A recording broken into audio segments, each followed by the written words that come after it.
అనగనగా నంది ఆలయం అనే రాజ్యానికి ఇంద్రసేనుడు అనే మహారాజు ఉండేవారు. అలాగే కౌసల్యాదేవి మహారాణిగా ఉండేది. వీరిద్దరికీ సంతానం యువరాజు కార్తికేయుడు మరియు యువరాణి మహానిక.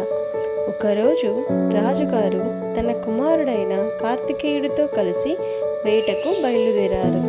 అడవిలో ప్రయాణిస్తూ ఉండగా నది దగ్గరలో ఉన్న గుడిసె ప్రక్కన ఒక ముసలివాడు ఎంతో దుఃఖంతో కూర్చొని ఉండడం గమనించారు.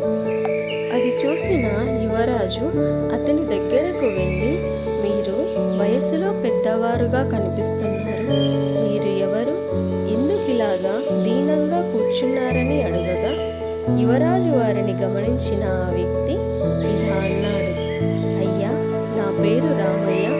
నేను రోజు అడవిలో చెట్లు కొట్టి కట్టెలు అమ్మి నా కుటుంబాన్ని పోషించేవాడిని. యథావిధిగా ఈరోజు కట్టెలు కొట్టి దాహం వేసి నదీ తీరంలో మంచినీరు త్రాగడానికి వెళ్ళాను. ఇంతలో నా కట్టెల మోపు ఎవరో ఎత్తుకెళ్లారు. అయితే ఈ వారం నా ఇల్లు ఎలా గడుస్తుందని దుఃఖంతో ఖాళీ చేతులతో కూర్చున్నాను.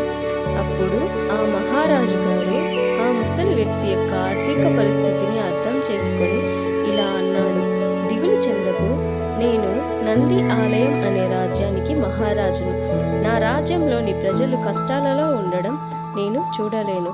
మీరు మాతో రండి, మన రాజ్యంలో వ్యవసాయం చేసుకోవడానికి పొలం ఇస్తాను.